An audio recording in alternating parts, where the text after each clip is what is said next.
우리나라에 있어서 화두아니 세계적으로 화두거리가 뭔가 하면 우리나라에 있었던 계엄 선포이고 그리고 이어서 있었던 대통령에 대한 탄핵이라고 하는 놀라운 이야기일 것입니다. 이 이야기의 그 내면을 들여다보면 거기에 무엇이 등장하는가 하면 경제 발전을 이루어야 나라가 만세를 이룬다고 하는 잘 먹고 잘 살아야 한다고 하는 것에 기초를 두고 있음을 우리는 꼭 기억해야만 합니다. 그래서 너나 할 것 없이 온 나라가 온 국민이 경제 활동에 매진하고 있습니다. 그러다 보니까 검은 손길들이 종종 등장을 하고 잘못된 방식으로 돈을 취하는 모습들이 드러나서 그것이 화두거리로 등장하게 된다고 하는 것입니다. 예외 없이 전 세계를 돌아보면 나라들이 다 요즘 들어서 휘청거리고 있습니다. 코로나 이후에 잘 풀려가는가 싶다가도 나라마다 다 온통 힘든 모습들을 드러냅니다. 한때의 세계를 쥐락펴락에 했던 알렉산더의 나라, 헬라 문명의 땅인 그리스도, 그 그리스마저도 지금 존폐가 위급할 정도로 그런 모습을 띠고 있습니다. 그들이 경제활동을 게을리해서 그럴까요? 그들도 살고자 열심히 일을 하고 있습니다만 그들의 경제는 쉽게 풀릴 것 같아 보이지가 않습니다. 세계사를 바라볼 때에 우리가 지구상에서 가장 강력했던 나라 로마도 사실은 그토록 강력하고 영원할 것 같았던 로마 제국이었지만 멸망해버리고 말았습니다. 그들은 정치적으로나 군사적으로나 경제적으로나 문화적으로 그 어떤 나라보다 강하고 부족함이 없었습니다. 그래서 팍스 로마나라, 로마의 평화라고 그렇게 외치기까지 했었습니다만 그들도 역시나 멸망했습니다. 무엇이 그들을 멸망의 길로 끌고 갔을까요? 우리나라의 왕조실록을 보면 나라를 다스리는 조선시대의 통치 이념이 충과 효였습니다. 나라에 충성하고 부모에 효도하는 것이 가장 중요한 것이요, 백성들이 그것을 지킬 때에 나라가 부강해지고 만세를 누린다고 그렇게 가르쳤습니다. 그런데 그 조선도 사실은 멸망했습니다. 그렇다면 그 조선 땅에 살던 백성들이 충과 효를 열심히 행하지 않았기 때문에 그 조선이 멸망을 했을까요? 그들이 꿈꾸던 충과 효는 과연 어디에 있을까요? 오늘 우리가 함께 나누고자 하는 말씀은 십계명 가운데 5번째 계명인 내 부모를 공경하라 하는 것입니다. 그런데 이 계명에는 사실 자세히 들여다보면 이 계명 바로 뒤에 시행령이 뒤따르고 있습니다. 그리하면 내 하나님 여호와가 내게 준 땅에서 내 생명이 길리라. 굳이 우리말로 하자면 효도하면 만세를 누린다 하는 것입니다.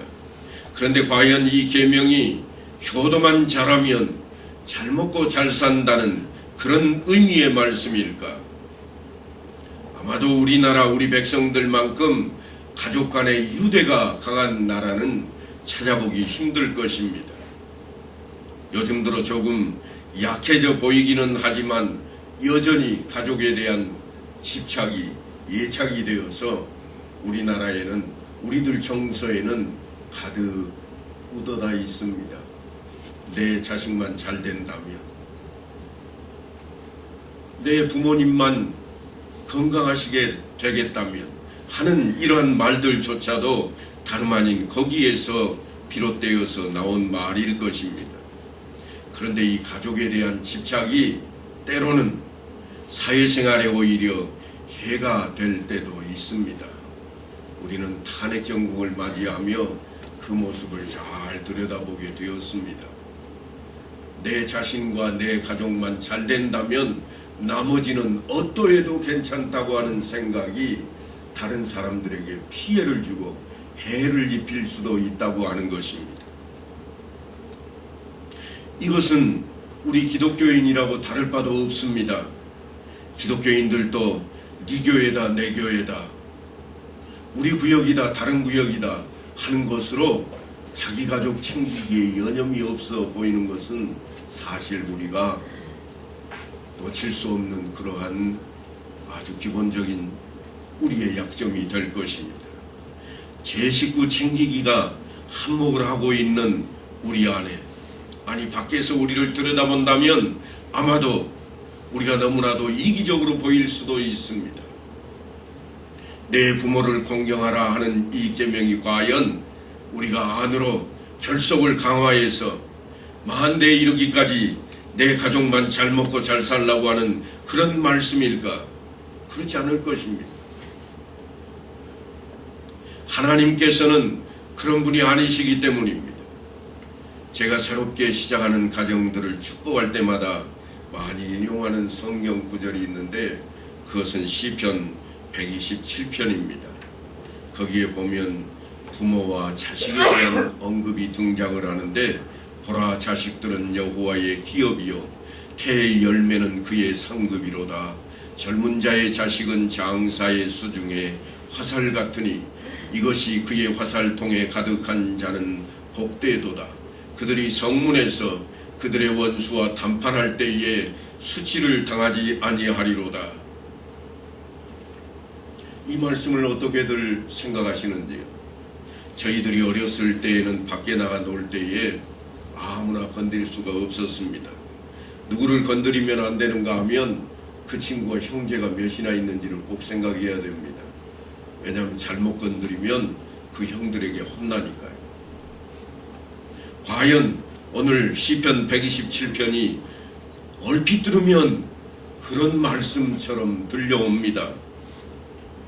누구와 시비가 붙었을 때 자식이 많은 사람을 이길 수 없는 것처럼 그렇게 들려올 수 있습니다. 하지만 우리가 눈여겨보아야 할 것이 있는데 그것은 자식을 화살로 비유하고 있다고 하는 것입니다. 왜 하필이면 자식을 화살에 비유해 놓고 있을까요? 화살은 역시나 남을 공격하는 수단으로 보여집니다. 그래서 그 숫자가 많으면 이길 것 같은 그런 생각이 듭니다. 그런데 성경을 읽다 보면 다윗이 백성과 군사들의 숫자를 세다가 하나님께 혼났던 기록이 있습니다. 여호와께서 다시 이스라엘을 향하여 진노하사 그들을 치시려고 다윗을 격동시키사 가서 이스라엘과 유다 인구를 조사하라 하신지라.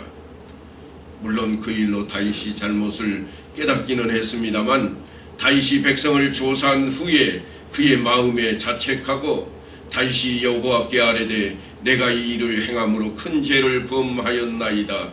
여호와여 이제 간구하옵나니 종의 죄를 사하여 주옵소서. 백성의 많고 적음이 전쟁의 승패에 좌우점이 되질 않았습니다. 그래서 다윗이 후에 외친 이야기가 뭔가 하면 전쟁은 여호와께 속하였나니 내 힘이 세다고 그 전쟁에 이길 것인가? 아니요. 자기 힘센 것 때문에 스스로 무너지는 모습도 너무나 많았습니다. 물론 인구조사를 마치고 난 이후에 이스라엘은 하나님의 진노를 받아 전염병으로 인해서 죽은 자가 7만 명이나 되었습니다. 당시에 7만 명이니까 어마어마한 숫자입니다. 자식을 화살에 비유하는 것은 무기의 숫자가 많은 것을 의미하는 것이 결코 아닙니다. 물론 좋은 화살은 멀리까지 날아갈 것입니다. 하지만 무작정 멀리 날아간다고 그것이 좋은 것만은 아닙니다. 정확하게 관역에 맞았을 때에 그 화살이 좋은 화살이 된다고 하는 것입니다. 화살이 자식이라고 하는 말은 부모는 활이라고 하는 것을 의미하기도 합니다. 화살인 자식이 아무리 정확하고 멀리 날아가려고 그렇게 할지라도 활이 제대로 되어 있지 않으면 무용지물입니다. 활이 줄이 끊어져 버린다면 화살이 아무리 많아도 한 대도 쏠 수가 없게 되어버립니다. 그런데 죄라고 하는 단어를 보면 참으로 놀랍게도 그 단어의 해석을 보면 이렇게 되어 있습니다. 환역에서 벗어나다. 화살에 비유를 하고 있습니다. 죄는 환역에서 벗어나는 것을 죄라 한다. 우리가 흔히 죄를 말할 때 남의 것을 훔치거나 남을 살인하거나 남에게 해를 끼치는 것을 죄라고 여기고 있는데, 성경에서 죄라고 하는 단어를 도입할 때에는 환역에서 벗어난 것을 죄라 그렇게 도입해 놓고 있습니다. 화살이 하나님을 향해서 아무리 멀리 그리고 열심히 날아간다고 할지라도 날아가서 관역인 하나님께 안착하지 않는다면 그 화살은 아무런 의미가 없어집니다. 필요성을 느끼지 못하게 됩니다. 하나님께 들어갈 때에라야 온전해집니다. 왜냐하면 화살이 관역에서 벗어나는 것은 다 죄라고 했으니 죄가 되어버리고 만다고 하는 것입니다. 열심을 내고 힘을 내어서 날아갈지라도 죄가 되어버릴 수가 있습니다. 관역에서 벗어나는 것은 죄라 했으니 그 같은 모습을 우리는 잊어버리면 결코 안 될 것입니다. 그러므로 화살을 날려보내는 활이 아무리 힘이 좋게 생기고 잘 이루어졌다 할지라도 화살을 장전해서 날릴 때에 아무리 멀리 날아간다 할지라도 관역을 벗어나버리는 것은 죄가 되니, 사실은 오늘 내 부모를 공경하라 하는 이 말씀은 이 죄와 연관이 있음을 꼭 기억하셔야만 하겠습니다. 신명기 6장에 가면 아주 놀라운 말씀이 등장을 합니다. 6장 4절에 있는 말씀인데, 이스라엘아 들으라, 쉐마 이스라엘 하는 이야기인데, 이 말은 지금도 이스라엘 백성들에게는 엄청나게 중요한, 가보보다도 훨씬 중요한 말씀으로 그들에게 들려집니다. 교육학을 전공하는 사람들에게는 아주 중요한 명제가 있습니다. 그게 뭔가 하면 유다 마더라고 하는 말입니다. 유다 마더라고 부르기도 합니다만, 이게 무슨 말인가 하면 유대인들의 어머니의 교육 방식. 그래서 이 교육 방식이 얼마나 중요한지를 늘 어디에 있든지 굶든지 도망다니든지 아니 죽어갈지라도 하나님의 말씀을 자녀들에게 열심히 가르치는 그 부모의 마음을 담아놓고 있는 교육의 방식이라 할 것입니다. 그래서 지금도 유대인들은 가정이 하나 세워지면 사업을 하나 시작합니다. 무슨 말씀인가 하면 내 자녀는 기업이라 하신 여호와의 말씀을 따라 자녀가 하나 생기면 기업을 이루었다고 그들은 외치고 반드시 기업을 세웁니다. 물론 농업이 되었던 어떤 상업이 되었던 우리도 하는 일이지만 그들은 그것을 하나님의 명을 따르는 것으로 이해하고 있습니다. 가정이 둘만 모이면 그들은 회당을 짓습니다. 그러니까 그들이 있는 곳에는 언제나 가정과 교회가 세워진다고 하는 것입니다. 그들은 가정과 교회와 함께 그렇게 살아왔습니다. 수많은 세월 동안 많은 나라들이 세워지고 사라져갔지만 그들이 잃어버렸던 가나안 땅, 지금의 저 이스라엘 땅을 차지하게 된 데에는 아마도 이 말씀이 그들에게 주어진 엄청난 민족성이라고 드러낼 수밖에 없을 것입니다. 그 많은 세월 동안 그들은 잊지 않고 그 땅을 향해서 달려갔습니다. 하나님의 세상을 향한 관심은 늘 영원 구원과 하나님 나라의 건설에 있습니다만 그들은 아직도 그것이 그 땅에 있는 것으로 그렇게 생각을 하고 달려갑니다. 하나님께서 가정을 통해서 개인의 영혼을 구원하시고 또한 교회를 통해서 하나님 나라를 건설하신다고 하는 것이 오늘날 우리 개신교가 주장하고 있는 말씀의 핵심입니다. 그러니까 가정과 교회를 통해서 우리는 늘 그 모습을 상기해야만 합니다. 구약 성경은 가정을 세우는 일로 시작해서 하나님께서 에덴 동산을 창설을 하셨고 아담과 하와를 보내시고 잘 다스리게 하셨습니다. 그것이 최초의 가정입니다. 하나님이 자기 형상 곧 하나님의 형상대로 사람을 창조하시되 남자와 여자를 창조하시고 하나님이 그들에게 복을 주시며 하나님이 그들에게 이르시되 생육하고 번성하여 땅에 충만하라 땅을 정복하라 바다의 물고기와 하늘의 새와 땅에 움직이는 모든 생물을 다스리라 하시니라. 그리고 또 신약 성경을 보면 한마디로 예수님께서는 교회를 세우기 위해 이 땅에 오신 것을 우리가 알 수 있습니다. 십자가에서 흘리신 피로 교회를 세우셨습니다. 교회를 주님의 몸으로 삼으셨습니다.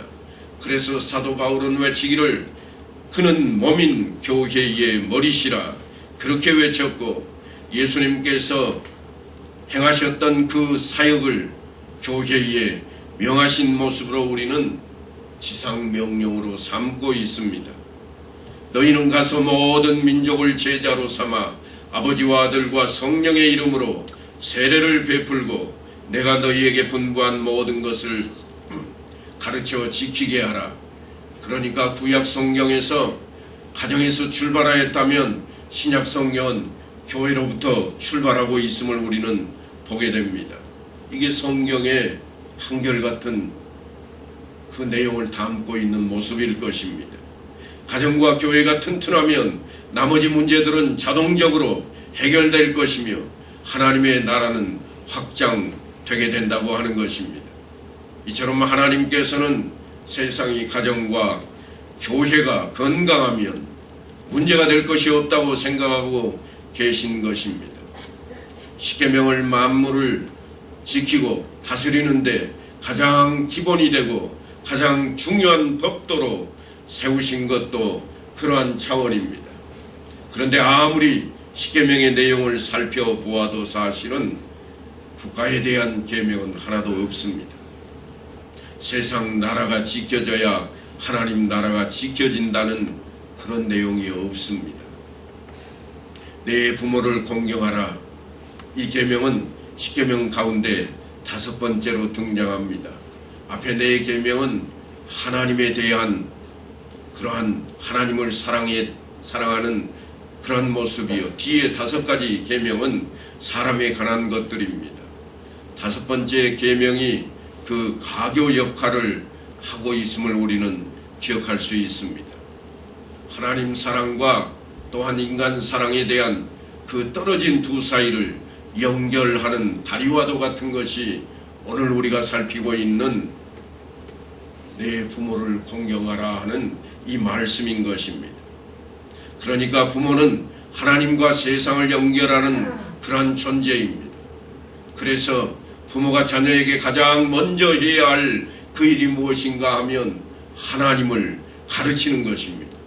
그 무엇보다도 신앙을 유산으로 자녀에게 남겨주어야만 합니다.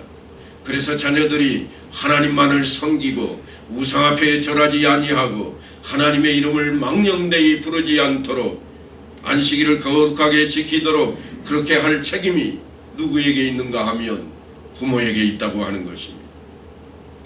그래야 그가 세상을 살면서 살인하지 않게 되고 간음하지 않게 되고 도적질하지 않으며 남을 모함하거나 남의 것을 탐내지 않게 될 것입니다.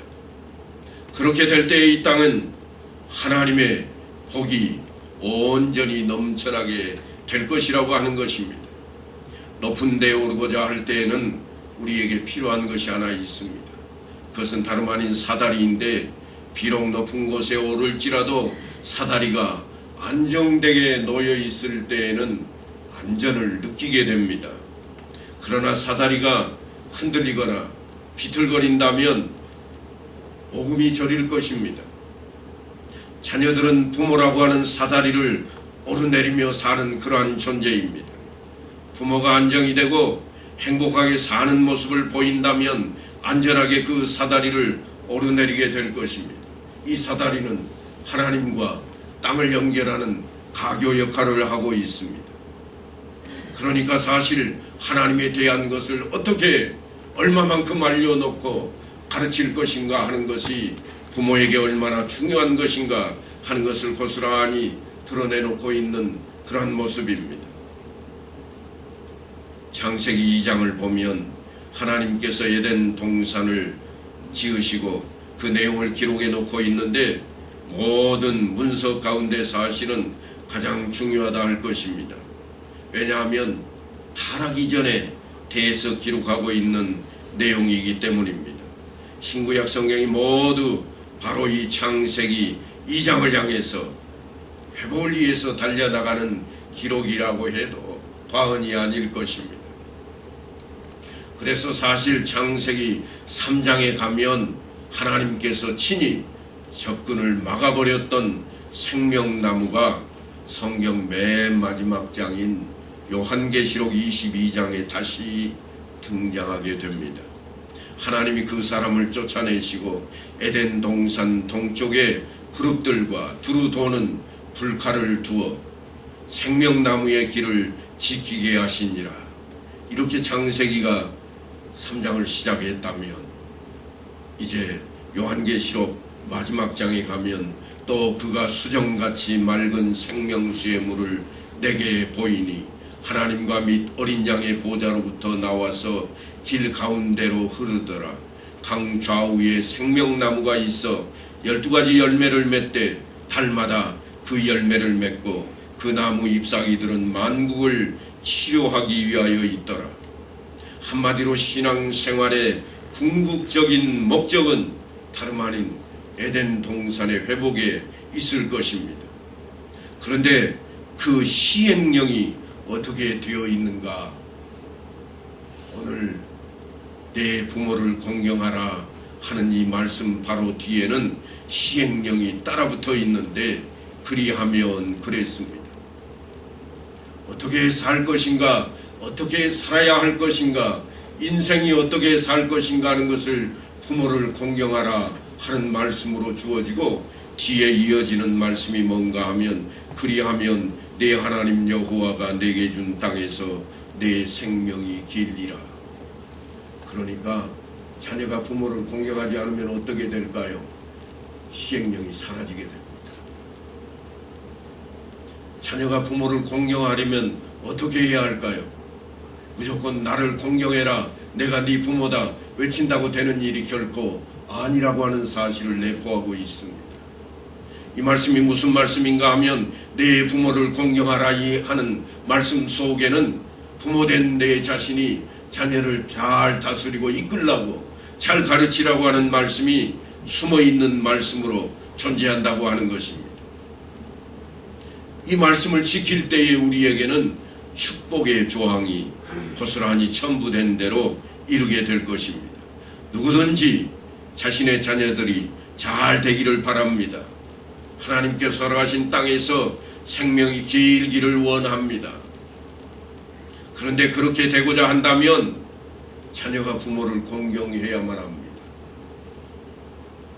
공경하지 않으면 이 약속이 지켜지지 않을 것입니다. 공경하게 하려면 책임이 어디에 있는가? 부모에게 있다고 하는 겁니다. 마치 자녀만 책임을 지라는 것처럼 그렇게 들려지고 있지만, 내 부모를 공경하라는 이 말씀 속에는 하나님께서 주시는 그 복의 길이 부모를 통해서 통로가 되어서 자녀에게 흐르고 있다고 하는 말씀으로 이어지는 것입니다. 아무리 수로가 잘 정비되어 있다고 할지라도 수원지와 연결되어 있지 않으면 논에는 물 한 방울도 주어지지 않을 것입니다. 그러니까 먼저 부모가 하나님 앞에 바로 서야만 합니다. 너희는 먼저 그의 나라와 그의 의를 구하라 하시는 이 말씀이 부모된 우리에게 먼저 적용이 되어야 된다고 하는 것입니다. 그렇다면 어떤 부모가 하나님 앞에 바로 선 부모인가? 오늘은 그 이야기를 하나 하려고 합니다. 경상북도에 있는 한 두메 산골의 교회에서 있었던 이야기입니다. 그 교회 연역 속에는 이 내용이 포함되어 있습니다. 최기란이라고 하는 사람은 아버지가 벙어리였고 어머니는 소아마비였습니다.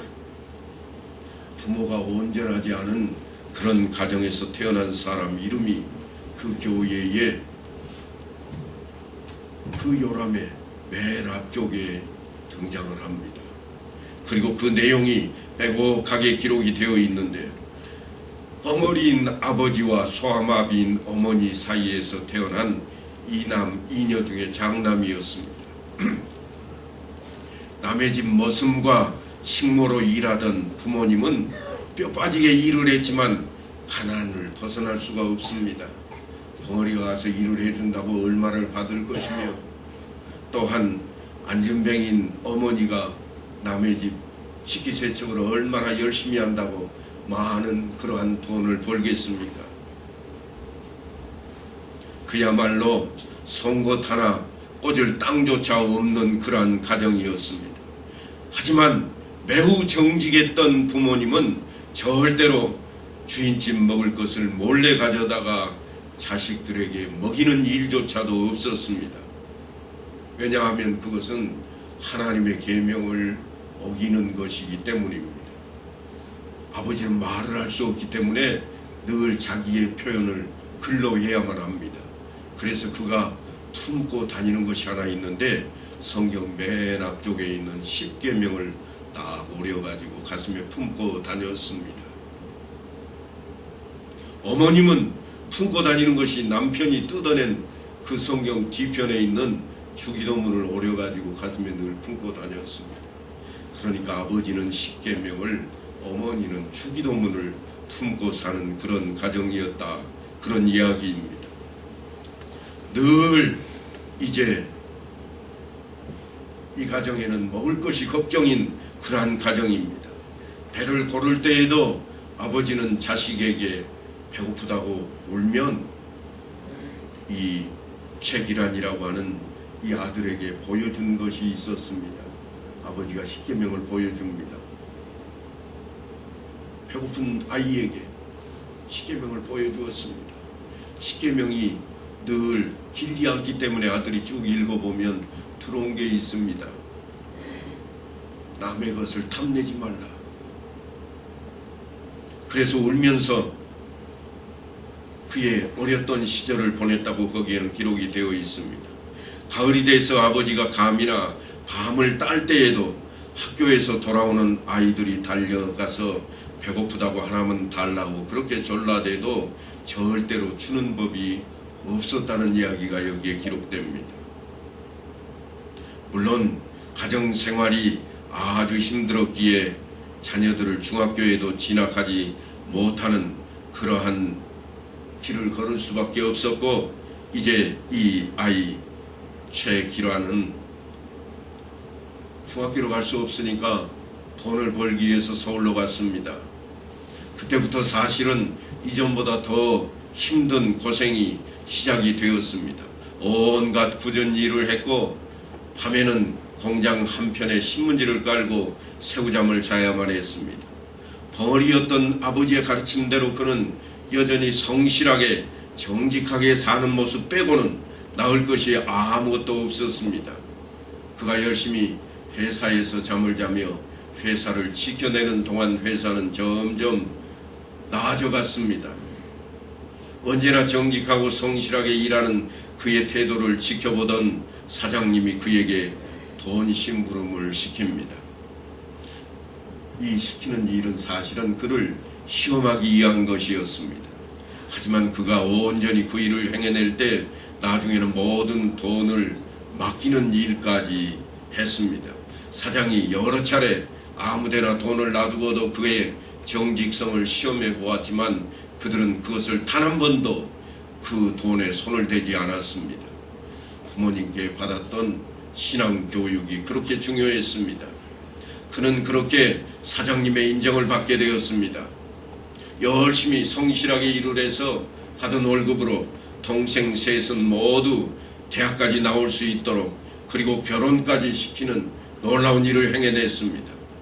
뿐만 아니라 작은 집을 한 칸 마련해서 어머니를 모시기까지 했습니다. 그리고 나서 그는 아주 늦은 나이에 장가를 들게 되었습니다. 그런데 하늘이 무너지는 일이 벌어집니다. 사장님께서 자기를 그렇게 믿어주고 자기에게 다 맡겼던 그 사장님이 바다 낚시를 나갔다가 파도에 휩쓸려서 졸지에 목숨을 잃어버렸습니다. 사장님은 그에게 정신적인 지주였고 삶을 가르쳐주는 스승이었다. 그는 그렇게 기록해 놓고 있습니다. 그런 기둥이 무너진 것입니다. 장례를 마치고 돌아오는 길에 그는 이제 어떻게 살아야 할 것인가 그 생각을 하다가 문득 사장이 자기에게 맡겨둔 통장과 도장이 생각났습니다. 오직 자신과 사장님만이 아는 그런 돈이었습니다. 사장님이 살아있었어도 이 정도는 보상을 받았을 것이라 그런 생각에 사실은 그 통장과 도장을 잠시 동안 감추었습니다. 그런데 그날 밤 어린 시절에 돌아가셨던 아버지가 꿈속에 나타났습니다. 엄하지만 슬픈 표정으로 그를 내려다보고 계셨고 그 꿈속에서조차 그의 아버지는 품속에서 십계명을 꺼내서 그에게 보여주는 장면이었습니다. 너무나도 무서웠습니다. 어른인 그였지만 그 장면이 너무나도 섬찟했습니다. 다음날 새로운 사장으로 취임한 그 사장의 아들에게 자기가 가지고 있던 그 통장과 그리고 도장을 전달하고 그는 사직서를 내고 자기 어머니를 모시고 있던 작은 집으로 돌아갔다고 그럽니다. 이 교회는 왜 이 사람의 개인사를 교회의 역사에 기록해 놓고 있을까요?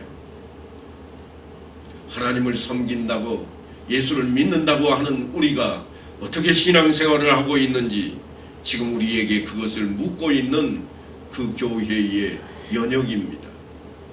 사실 연역이라고 한다면 교회가 언제부터 시작했고 어느 곳에 모였고 누가 예배를 인도했고 하는 이야기로 시작되어서 이제 지금은 어떻게 진행되고 있는지 역사를 써내려갈 것인데 이 교회는 시골의 작은 교회이지만 한 페이지를 책일환이라고 하는 이 사람의 이야기로 적어놓고 교회가 아직도 그것을 늘 1년에 한 차례씩 담임 목사님이 낭송을 하고 성도들이 모두 눈물을 흘리는 그 자리가 되어 있다고 기록에는 그렇게 나와 있습니다.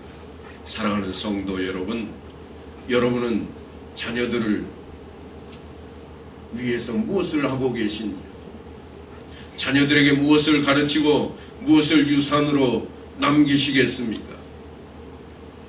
신앙을 유산으로 남기고 하나님의 말씀을 가르치는 그러한 자리가 여러분에게 있어야 되지 않겠습니까?